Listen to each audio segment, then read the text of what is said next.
Hello everyone, this is Madiha Ahmed here, and I have with me Mr. Shahnawaz Karim, who is a man of many trades together, and now he's excelling in many fields also. So I will quickly introduce him.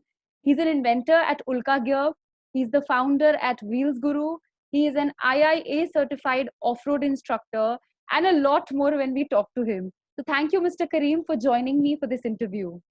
Thanks, Madhya.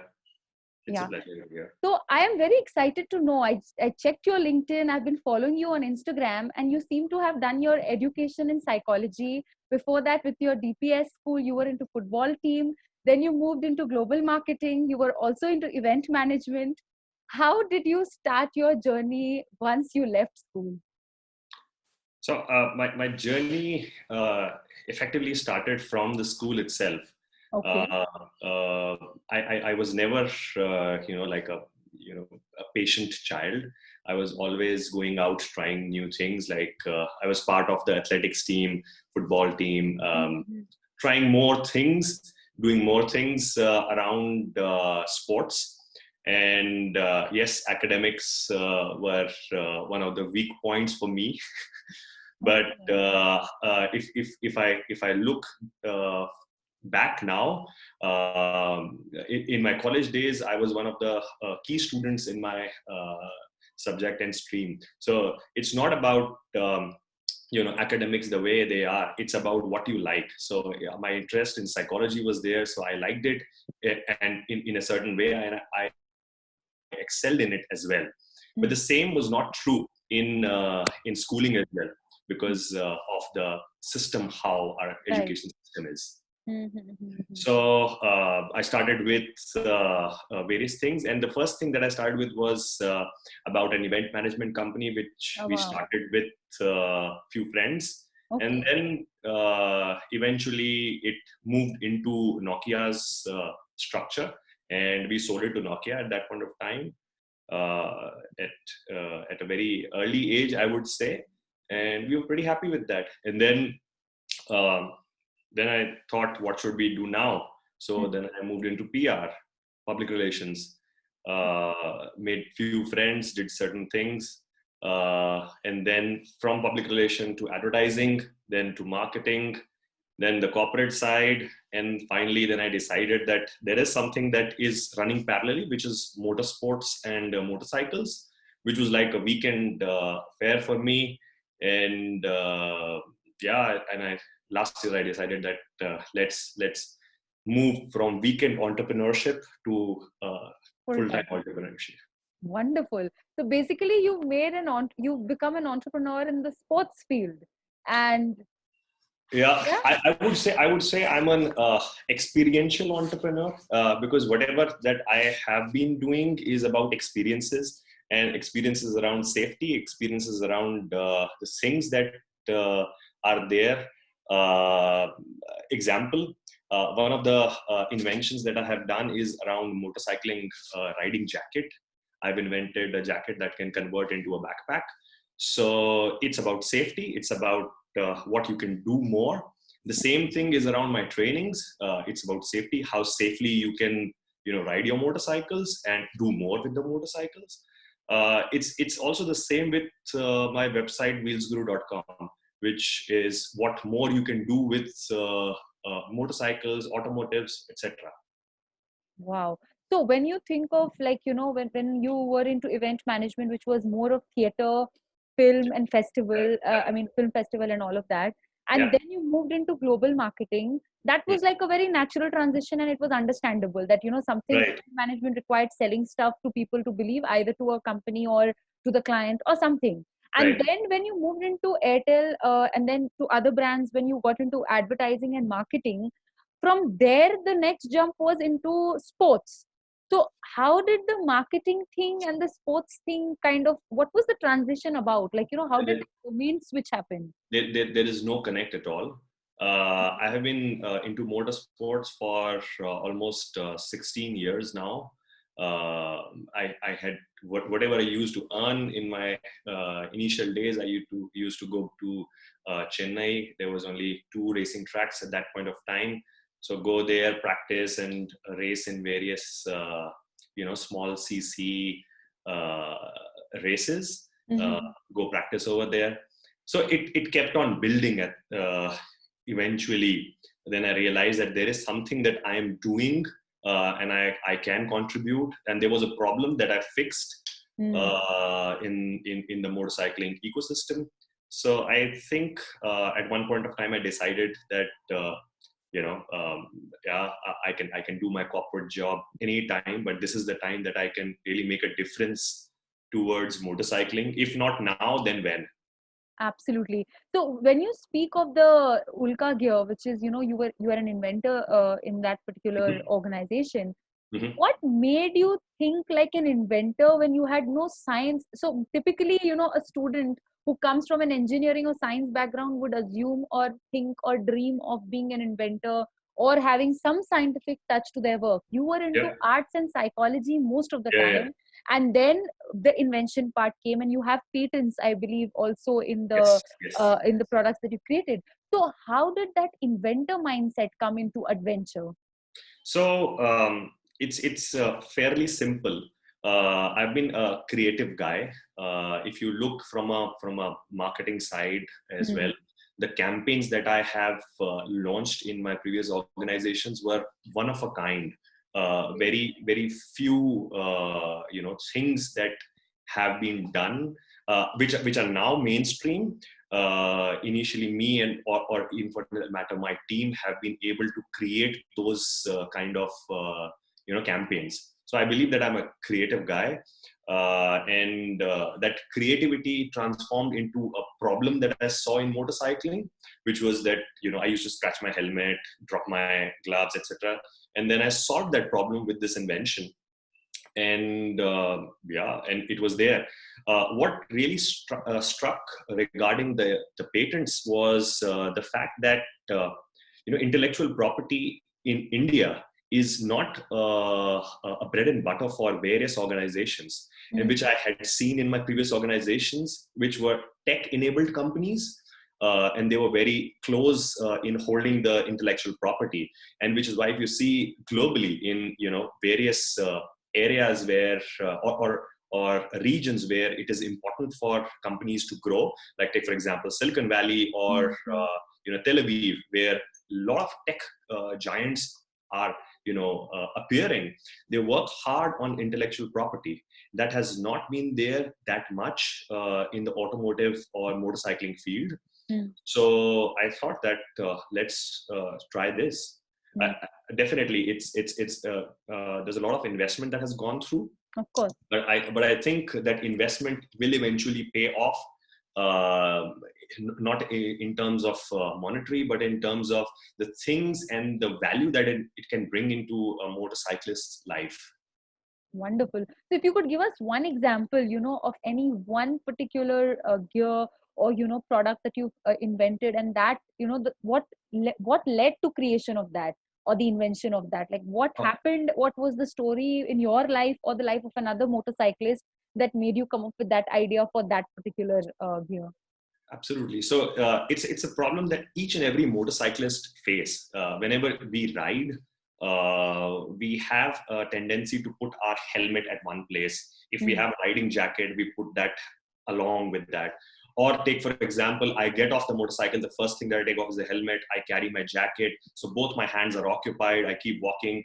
It can happen that if I'm wearing the gloves and I put it inside my helmet, and then one of them falls off. And I've seen that with various riders, irrespective if you are a motorcyclist, you ride on a scooter, whichever, Mm-hmm. two-wheel transport. So it happens. So it was a problem that I saw. And the objective was, why can't my riding jacket work harder when I'm not wearing it? Mm. Okay.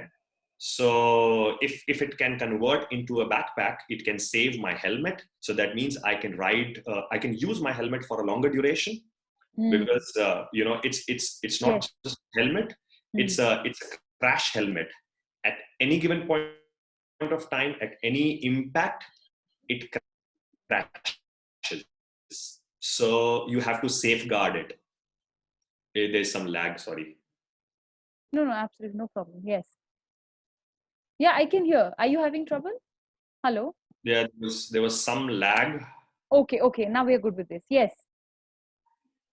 Yeah. So I was saying that that was the problem, and why can't the riding jacket work harder on the motorcycle when I'm especially off the motorcycle, Mm-hmm. because that's another important time that I'm spent with my riding gear. Right. So yeah, that's how it started. Wow.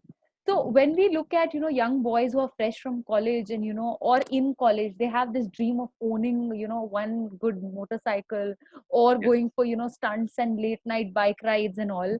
What Mhm. was your, journey like when you were at college and your friends? And was it the same like the other boys? You got into rash driving, or were you careful?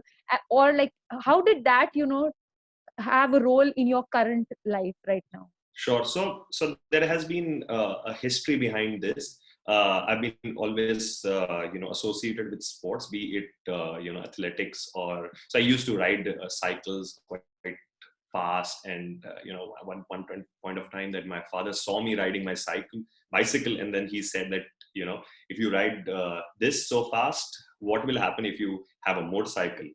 Right, and that's since that time he was pretty afraid of me buying a motorcycle, and like any teenager, you want to have a motorcycle because it's cool. Yeah. Mm, mm. In the beginning, so my dad said no, so I thought, why can't I buy it on my own? So I went and bought it on my own, but the thing was that at the hindsight, it reminded me that he is caring for me, and which is why I not just invested in the motorcycle, but also invested in a lot of safety gear. Like at that time, if a motorcycle was like 50,000, I invested for 5 to 7,000 rupees on only the helmet at that point of time, like 12, 15 years back. So that's almost like 10% to 12% of the Huh, motorcycle cost. correct. Okay. Huh. And nowadays, when people are buying even a 3 lakh rupee motorcycle, they are not ready to invest even 5% of that cost. Mm, mm. So it was like a concern which my parents had for me. Then why can't be slightly sensible and have some protection so that I can be Yes. make sure and Mm. safeguard them that hey, I'm safe, don't worry. So that's Yeah. how it started. And uh, along with this, there was in your teens you have the rush to go out, ride more. Everyone has done that, everyone has been through that. I have my own learnings from that, and which is why in 2007, when I started Wheels Guru, the objective was that how can I educate people and make sure that they understand the importance of circuit racing, for that matter.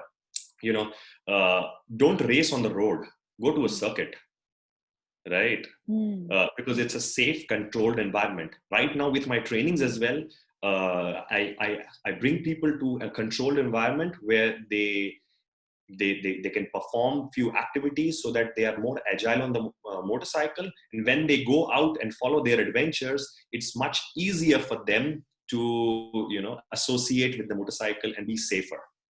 Correct.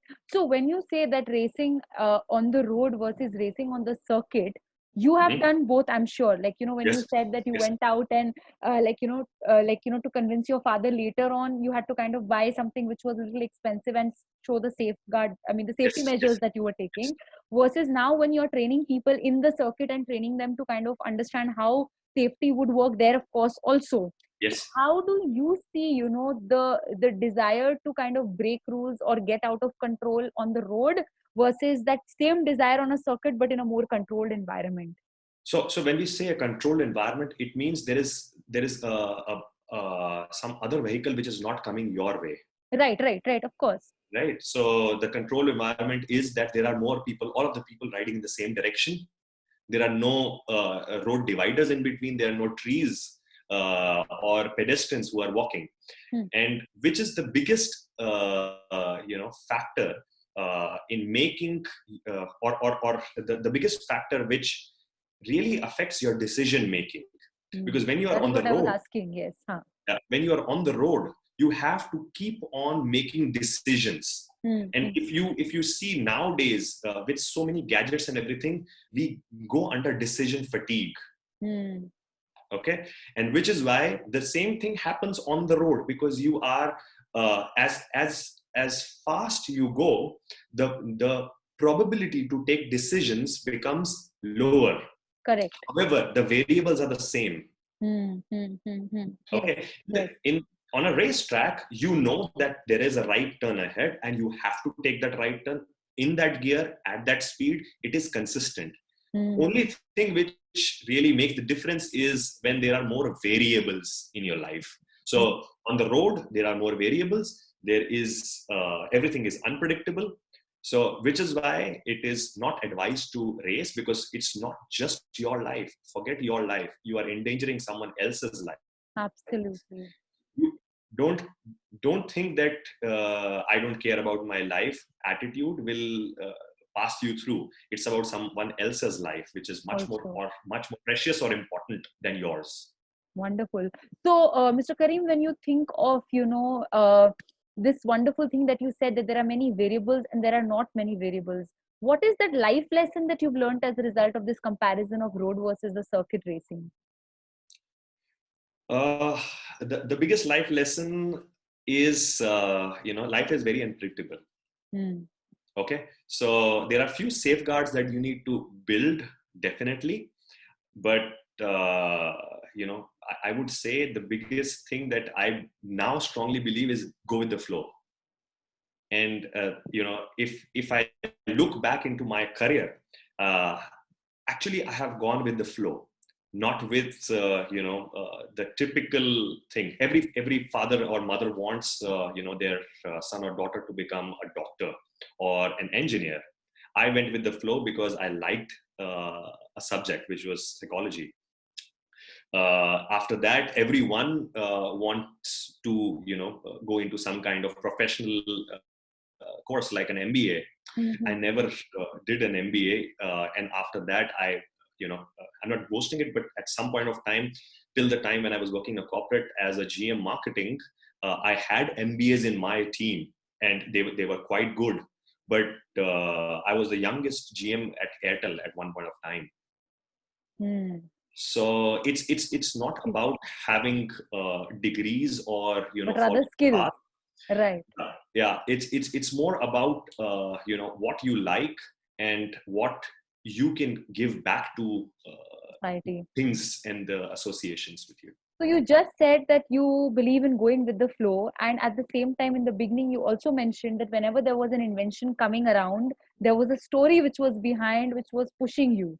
So Yes. how does this mindset of yours work with a purpose, like always revealing a certain product every time there's a problem, at the same time going with the flow? How does it work? So when you say you're going with the flow, and you're also imagining that yes, I have this creator mindset, so if there is a problem, I'm going to address that problem with a purpose. How does it work with the go with the flow attitude then? Yes, that's a very interesting thing, because at times it is detrimental in few things, because you have planned your things accordingly. Correct. And suddenly things change. But I would say that it is not institutionalized. It is actually how I would say is like a eureka moment. You keep on working towards things and it happens. So the importance is to give those many hours to each and everything. And just like any other subject, if you master and if you put those many hours, you become a master of that. It is also important that you have a deep inclination. At some point of time, I used to get up at 4 a.m. and jot down my thoughts, whichever I used to have. So I would say it's like a craziness that you need to have, and a desire to keep on, driving that craziness till the time you achieve something. And then once again, you start back. Right. Okay? So it's a ladder. And as soon as you reach the top, you figure out, okay, now this is done. What next?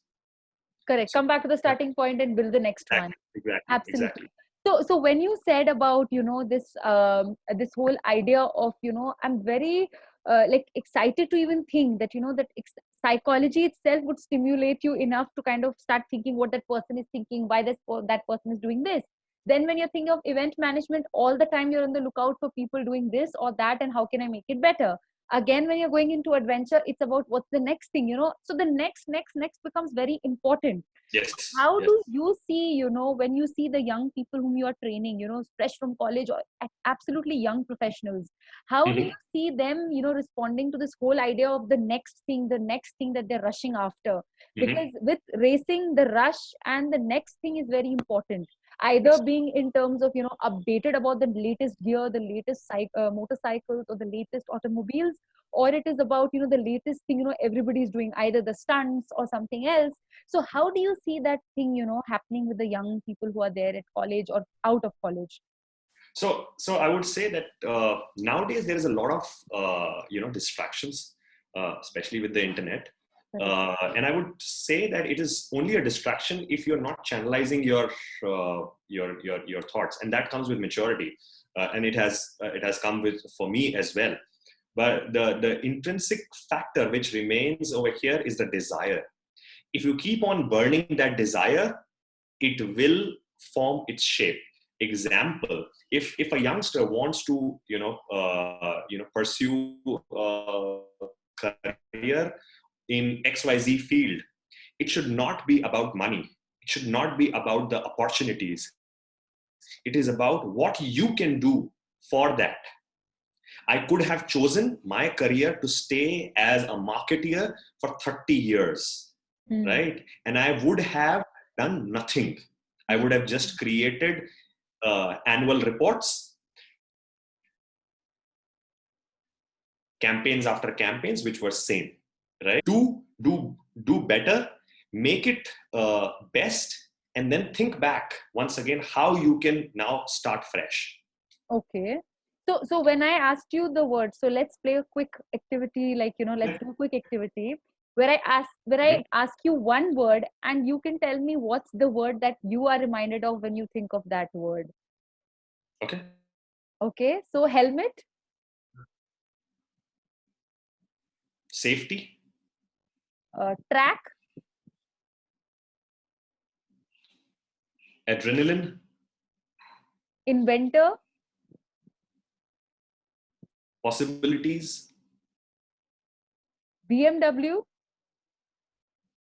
premium brand, Okay. Psychology, uh, quite difficult. Lucidness. Oh, sorry, okay. vividness. Vividness. Okay. Events, Part of the game. okay. Purpose, Fulfillment. fuel, Age. jacket, Um, Lifestyle. engine. Burning. Wow. So when you think of fuel, how do you see the word fuel versus passion? When you see either on the racing circuits or on the road or in your own life while training people or in life in general, since you have been into psychology and you have an interest in that, how do you see the word fuel versus the passion as a word? Yeah.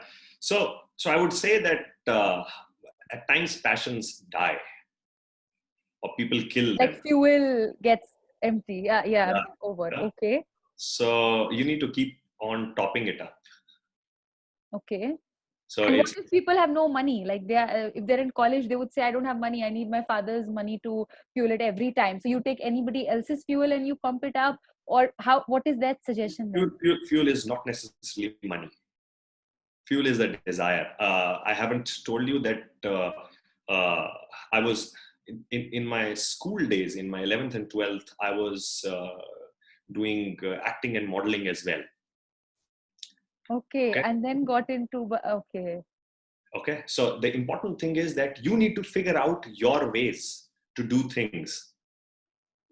Okay. So if I can't buy things right now, it's because of money. It's not because of money. It's this how strong that desire is.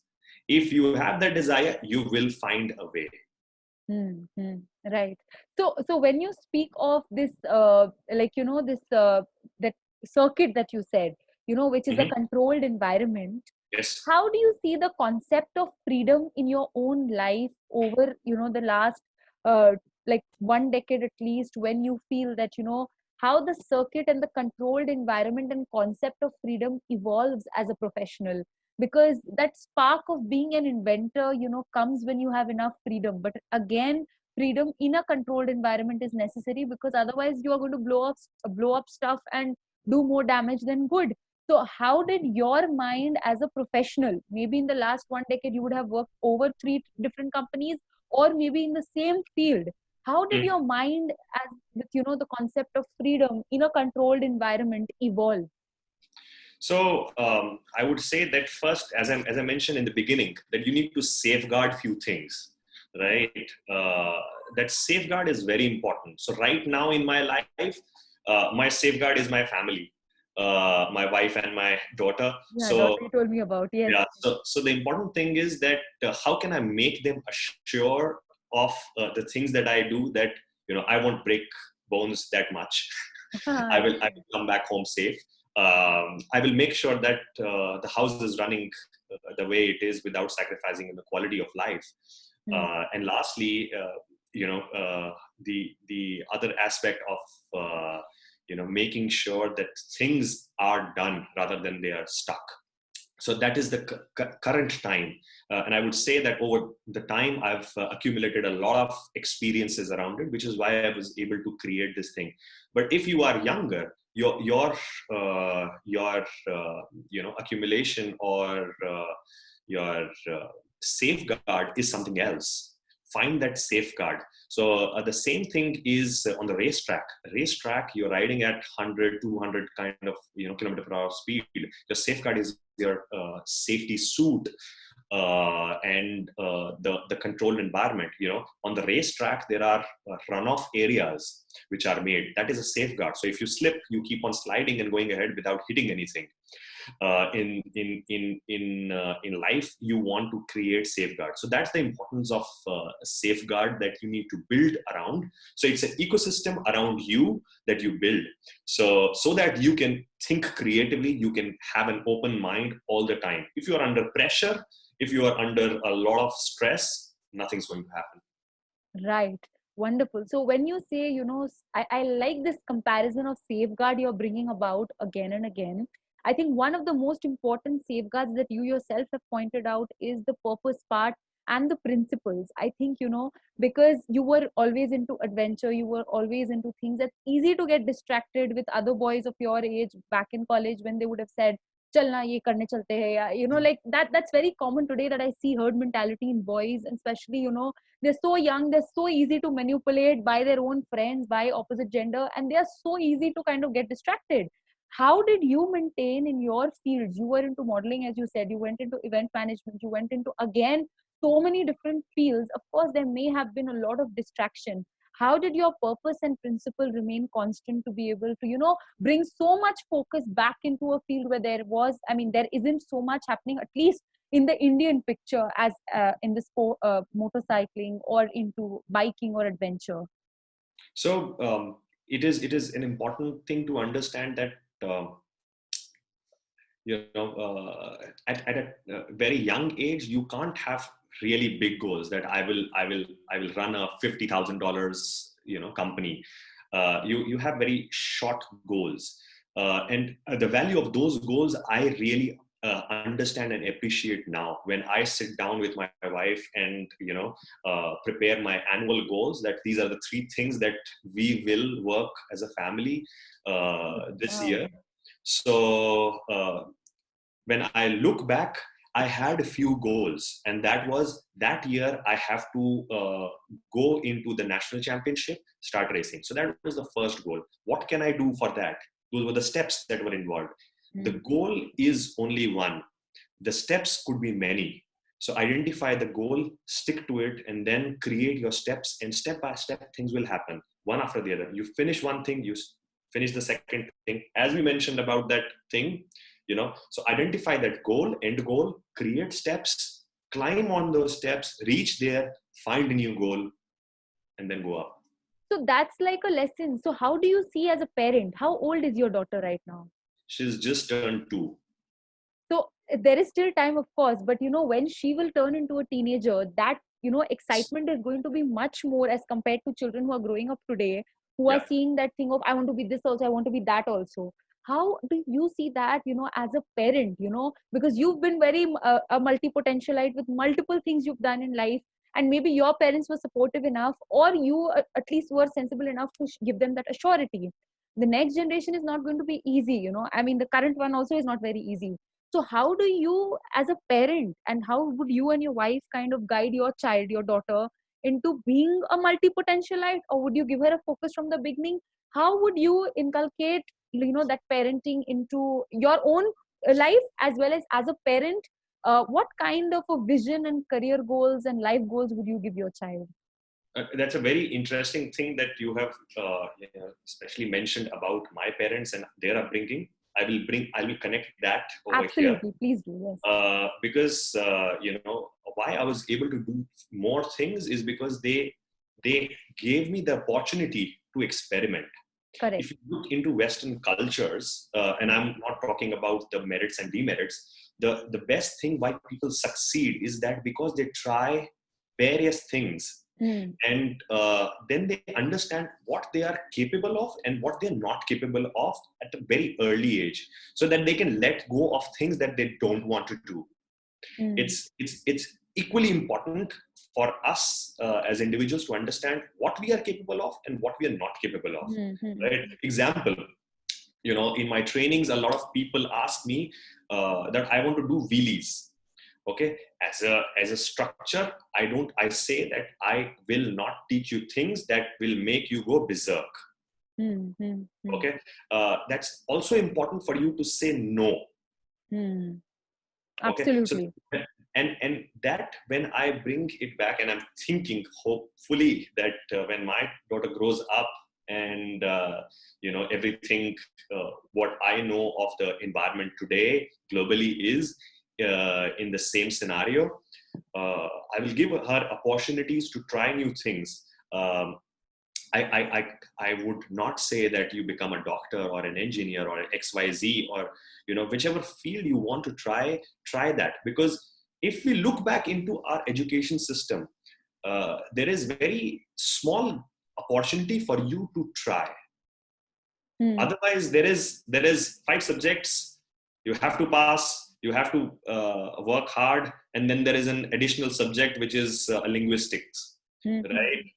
And you do that up till you are 15 or 16, and then last 2 years of your teenage, you are suddenly thrown with options, which is science, humanities, and Commerce. commerce, right? And then you really don't understand what I need to do, and then that hierarchy actually becomes that 90% go in science, 70% go in commerce, or 80% go in commerce, and rest go in humanities, right? Hmm. That's the mentality, but no one is choosing. Right, right, would, right. would you want a doctor who was not inclined towards medicine? Would you want to get treated by a doctor who was never inclined towards medicine, or who, once he or she goes back to his or her house, and she feels, "Arey yaar, kaisa din gaya," right? You would want to have people who are able to contribute. Hmm. that's Hmm. that's that's will that's how things will grow. So when you think of, you so far have been speaking about life in a very sensible, in a very, go with the flow manner, but still a lot of sensibilities in place and safeguards, as you call it.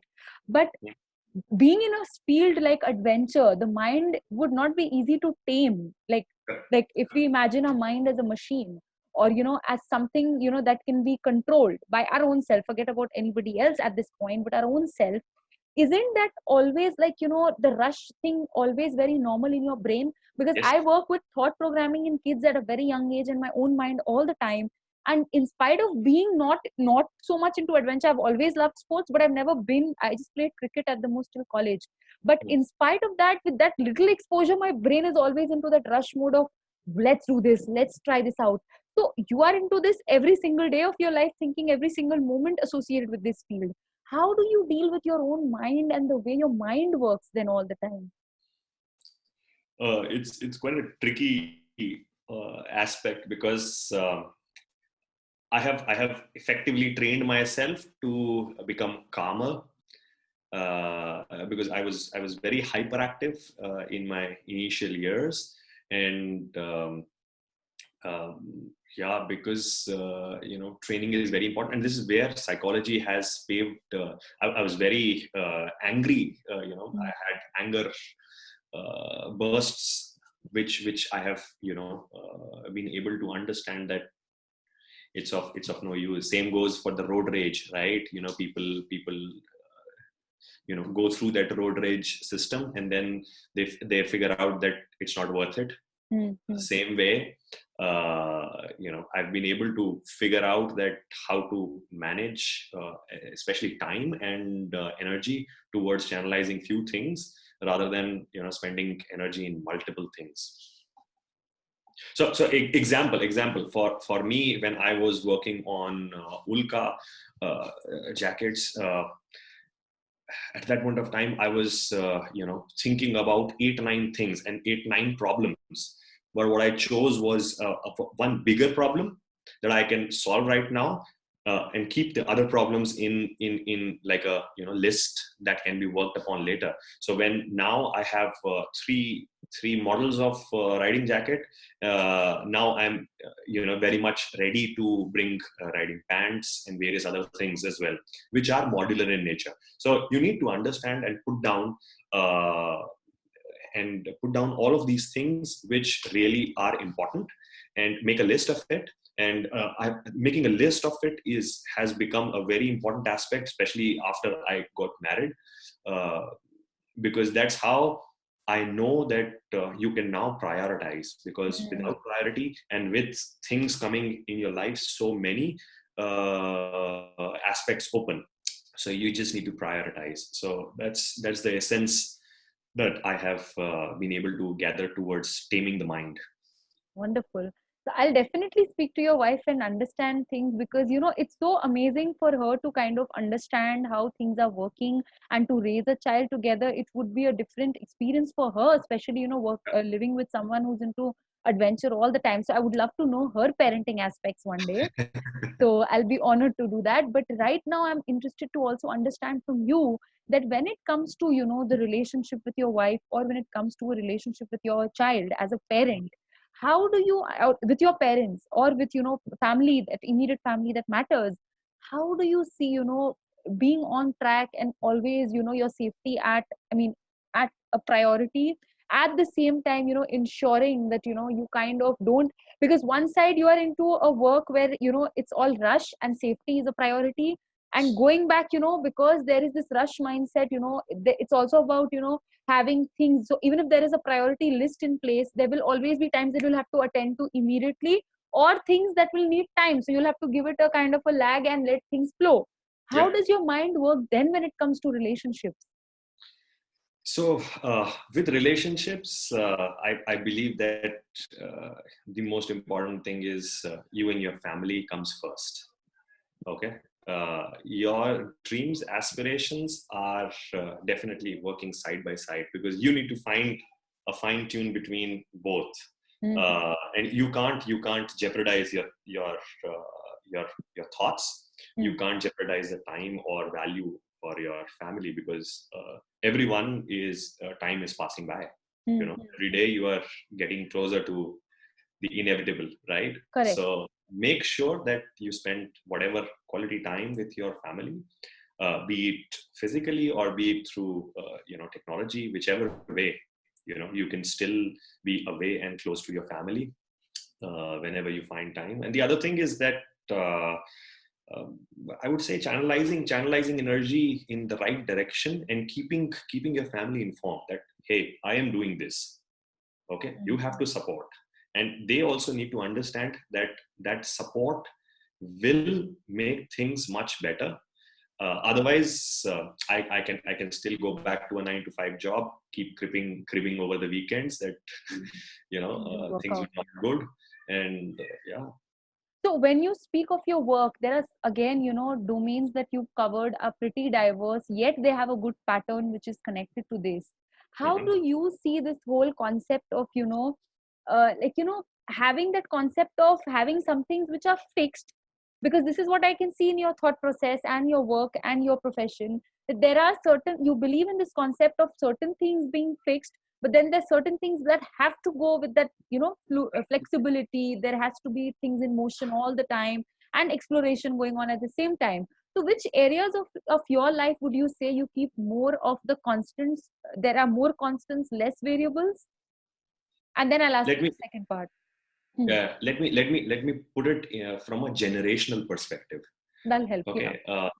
Okay, the generation before us, Hmm. like our parents or their parents, have Hmm. seen a lot of things in their lives. Like, my grandparent would have seen the world wars, Hmm. Hmm. Hmm. famines Major across, events, you mean? yeah, Okay. major events, right? Right, right, So, which is why they were always safeguarded in, uh, I would say, accumulating things. right. Hmm. Hmm. Ghar lena hai, buying a house was a big decision, right? Hmm. And for that matter, their fixed parts, out of, if I would say 100%, then 90% was fixed. Hmm. Only 10% was variable in their Variable. lives. Absolutely. Yes, yes, yes. Okay, but today's generation, I would still say that मैं थोड़ा सा बूढ़ा होता जा रहा हूँ, but the youngsters now, they should think more like 60% variable and 40% Fixed. uh, fixed. And think of it like, if you're earning 100 rupee, 40 should go in saving, or even 30 should go in savings. And I'm saying savings means saving or investment, whichever way. Is the Hmm. same way you should, think about your thoughts, think about your life, think about your time. Is the same way. Go with the flow 60%, 40% is a must. What about interest? Like, because how did you figure this out, the balance of, so many interests and so many things that you wanted to do and you were good at the same time, giving time to your family or friends? Like, would they be complaining that you are not giving enough time? Because of course there must have been one stage where you would have been too busy to first figure out things. Once that figure out of some nature is already occurring, then it becomes easier to kind of work and balance out things. So whether it's about money, whether it's about, time, or the kind of contribution in all forms that you're giving back to the family, how did it work with that mindset of multiple things going on? So I would say that whatever I've tried in my life, in my initial years, and when I'm saying initial years, that is my from my teens till my 30s, Hmm. was sorry, not 30s, 20s, Hmm. was primarily around giving myself 6 months for each and everything, and figuring out that I'm able to do this. Does it make sense? And lastly, am I able to do something big? Not in terms of money. Money will come, but if I do it good, will I be able to make things better, or will I be able to grow? If you can't figure out in 3 to 4 or 6 months, forget it. You can keep it like a passion, like a hobby or a weekend activity, but you can't make it like a full-time aspect. So the same goes for motorcycling for me. I continued that for quite a long time, making sure that there is some sustainability. And eventually, when I figured out that this is the time, that's when I made the switch.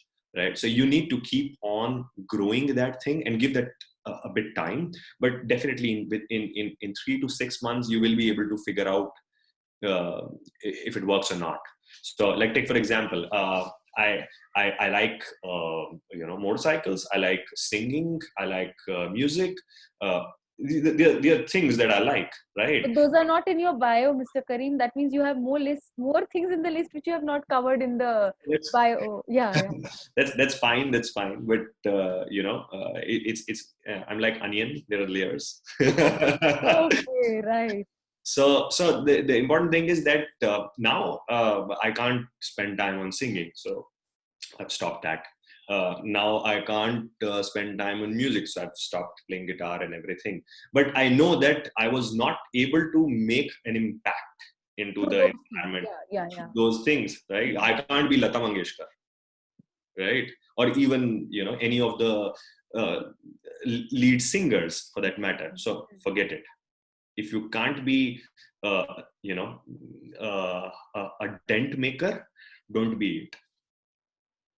So this is a mindset you're talking of, extraordinary change maker mindset, which, though most people would like to talk about, like even when I speak, sometimes I really feel how much of my content and stuff and work should be for the not average going to be, legend, and how many is it for, I mean, average going to not average at least, because most of the time, the majority of our country is much even below average and average.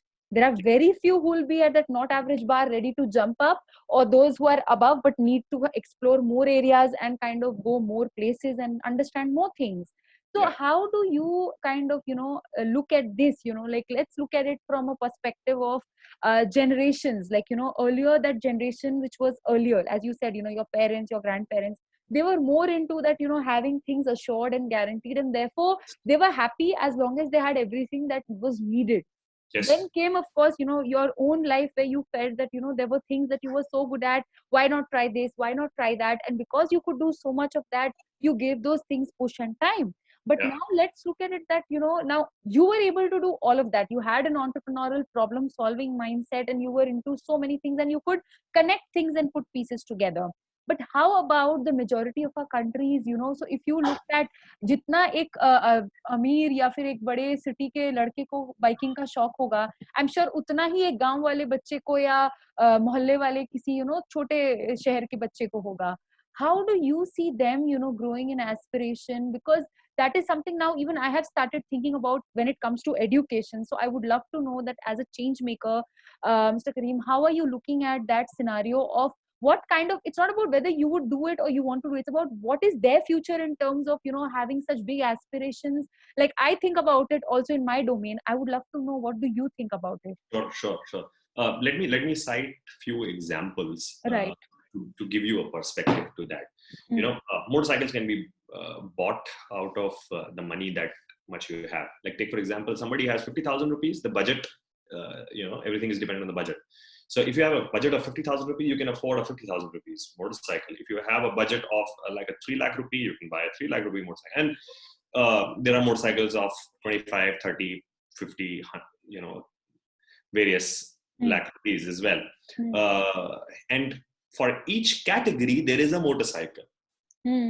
Right. So, and which is why, if you look into the motorcycling industry, brands like TVS, Honda, Suzuki, they have started their small CC racing categories. Okay. Similarly, you need to find what works. For me, at one point of time, when I started racing, I didn't have a motorcycle which I could send to Chennai, right, at the racetrack. I had a motorcycle in Delhi, but sending a motorcycle and then going yourself, doing practice and taking parts in races. So I was fortunate enough at that point of time that there was a TVS rent a bike scheme. Okay, so you can rent a motorcycle from TVS, bring your own gear, fly down, or whichever way you reach there, and then race on the motorcycle. It has evolved a lot in today's time. So what is important for people is to find what is their calling and keep on working towards that calling. When I'm saying 16 years of motorcycle riding, that means 16 years I had been thinking about and working around it throughout, right? And finding avenues. Up till 2018, I was racing, right? So the important thing is keep on going back and addressing that. Whatever fits the bill, you can go and race in a 1000cc category. If you have 1000cc kind of budget, you can go and race in a 600cc, 150cc, whatever fits your budget. And budget can be defined based on three things. One is passion. The second is how good you are in that. And the third is money. Passion and good you are is controlled by you. Money is controlled by someone else. It could be sponsor. It could be something else. Correct. Right? Correct. You don't have these two things. The third thing won't come. So, Mr. Kareem, when you say this, I would like to kind of make my last question along the lines of Mhm. solution. That when we speak of, because I always think in the national level, when I think of Yeah. any of my work, also, I think of scalability. When I talk to change makers, I'm thinking of India as a whole. What can my Yes. country, every part of this country can get from whatever, each of us are talking about, discussing. Hmm. So when you think of this motorcycling, the biking, the adventure, like it's now it looks to me like a very noble profession and a very noble thing. Like earlier when I used to think it was like all rash driving, people killing themselves, but when you put an inventor aspect to it and you're talking of actually so much of purpose behind it, Hmm. how do you see the infrastructure I mean overall in the country, major cities, or like at least every state wise, who all are actually equipped to make this thing what you said, that like you said that instead of racing on the road, why wouldn't you race on a circuit, like in the circuit racing in a controlled environment. So everybody has this gush and this desire to kind of get on the circuit and race. How is our country, which states are already equipped, which are the states which are like the ones that should be looking at this, or what is the minimum way that they can start looking at the infrastructure? Because what you're doing is amazing, and I'm sure if every state had a model of some sort of this thing, the boys of these big, I mean so many boys in every state would have something productive to do with their bikes rather than just go out and, or maybe some more things that you develop in the future that maybe I can discuss with you later on. But what is your idea of this? Because you've been into this, I'm sure, the research part as well. Sure. So that's a very, very valid thing, because that's where I started with Wheels Group, because I never knew where things were. And which is why in 2007, when internet was in India, especially when it was in its nascent stage, there was nothing on the internet where anyone could go and think about or write or find about motorsports. Forget track racing, even for off-road. So now, if you look back, there is a federation in India which is called FMSCI, Federation of Motorsports Clubs in India, and there are over 50 clubs across India, and these are vastly spread, ranging to northeastern region, southern part of India, western, and the north part of India. So there are 50 clubs. All of these clubs organize their own events.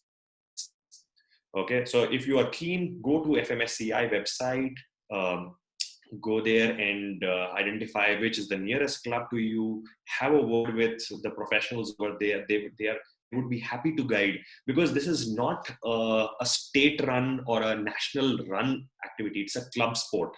It is run by passionate individuals. Okay, Mm-hmm. so and the amounts that I'm talking about is, it's right now when I look at it, it looks peanuts, right? But when I started racing, yes, there was some amount. But if you keep on working towards that, it happens. It just happens. So one is that go to these clubs Club. and figure out which club is hosting which events. And the second thing is, be ready with the right equipment. And when I say the right equipment, it could be a motorcycle, it could be your riding gear, it could be your skill. All of these things, three things really make the difference. Your motorcycle, yes, you can work on that through a mechanic, you can pay money and get it done. The second thing is your riding gear. Buy the best of it, or the minimal. But the third thing which no one focuses on is the training part. Go and train, because that's really going to make the difference between a small or a underdog motorcycle to a brilliant rider, and a fabulous machine and an average rider, right? That's how the parallels would be. Okay.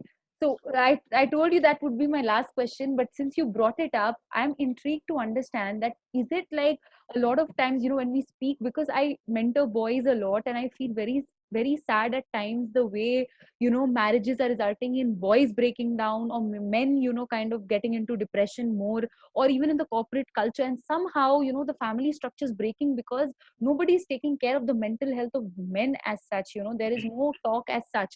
So when they are in this field of like adventure and sports and so much of motion all the time, how do men, have, because when I spoke to people in the army, I was in Gujarat recently and I had the privilege of meeting a very senior colonel, and I had a great understanding and learning experience learning from him how the army works and how they maintain their mental stress and pressure, because they're always seeing violence all the time.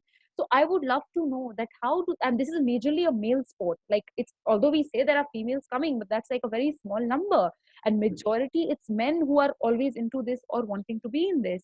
How does, because you've been into psychology, I think you're the best person I can ask this, because you are also thinking self and training others. How does a man then figure out the emotional quotient part of it? Because things are always in motion, speed every time, and then there are, events happening in your life all the time, the depression, the sadness, of heartaches, of stress, of responsibility. How does a man figure that out? You must have seen other examples of average, not average, your own life. How does it work? So there are two things I would stress upon over here. One being, you know, I would keep on stressing about focus, because without focus, it is not going to happen. And the focus can be brought only with the time spent on each and everything. And if I'm thinking about motorsports, if I'm focused towards it, I will go participate more. The more saddle time I will spend, I will be better. Uh, the outbreaks happen because of various factors. There are two very important things which I have learned myself, is that there is a schema towards men. Men don't cry, okay, but you need to let go. You need to let go as well. So figure out. Uh, there are a lot of people around who will say that uh, you know I would say that the difference between an individual and a social system is that what an individual is facing is only the individual who is able to understand, not the society. Mm. Because society comes with their own dogmas, their own thinking of what they have seen from their times. Mm. Mm. If I'm facing an issue right now, it's because that's that. This is an example. If I'm facing an issue, it's my issue. I need to address it and own up to that problem. Mm. Mm. Okay. So if you have to cry, cry, but please own up to your problem. It's your problem. You need to figure out a way to work it out. And trust me, there is always a way out. And please remember, the second most important thing is not working on plan B. When you are in that stress mode, yes, Yes. absolutely, yes, yes. Because when you are working on plan B, you move your focus from plan A. And you get into more depression because that anxiety for future comes in. Exactly. Because uh, plan A requires those many hours for you to spend in. If you're spending time on plan B, that means plan A is getting devoid of those hours. You have limited hours. You can't spend time on plan B. Focus towards plan A. Find that plan, work on that plan. Thank you so much. Wow, that was so inspiring. I mean, this is like a different interview altogether, because this can't be put into the category of sports either anymore. But I really hope and pray, brother, that you go really far, inspiring more people. And have you ever considered scalability to other states? Have you kind of started working on your model, or are you right now? In the sense, So your activities are localized at this point, isn't it? You're mostly either going with another organization, you are doing trainings in other yes, places, yes, but with yes. your own activities, you're more of localized, is it? No, I don't do any of the private trainings now, Okay, okay. because majority of my time is blocked by brand trainings. Obviously, there is more money in brand trainings. Absolutely. Event manager speaks here. Absolutely. But the thing is that um, uh, with the brand to almost every part of India except the Northeast. I personally have been there, but in terms of understanding the soil, understanding the terrain, understanding the culture, and understanding the weather, it has been an immense experience that I have gone through. and which gives me a lot of learnings that I can impart to a lot of riders, because when you're riding, suddenly terrain changes. Mm-hmm. Right? Example, you go to the north, like the Himalayas, because both of the tectonic plates are moving up, the terrain changes. One is very rocky, the other is very silty. Correct. Right? Suddenly the terrain changes, and we see people, falling. The weather changes. So all of these things play a very important role, because on the motorcycle, the variable is the rider. It's not the motorcycle. Wonderful. You made the constant the variable. Amazing. Thank you so much, Mr. Karim. I'm so grateful that you have given your time into sharing whatever you've learned from life and to kind of make it so simple for people to connect with. I don't know how many people would have thought, that, I mean, a field like this could have so much that they could look at with purpose rather than just get into rash driving, killing lives of their own and other people. So, any last words? I would, for all of the Viewers. cyclists, Mm. and people who understand or want to be associate or think about motorcycles, I would say that safety comes first. Okay, your family comes your family comes first, then there is safety, and then third is your will. Please remember this, and you will be able to do much more in life, not just from motorcycling perspective. If you have the will, there is always a way. And thank you, Madhya, for Thank you having so me much. over here. Pleasure is all mine, bhai. Thank you so much. Thank you so much. Yeah.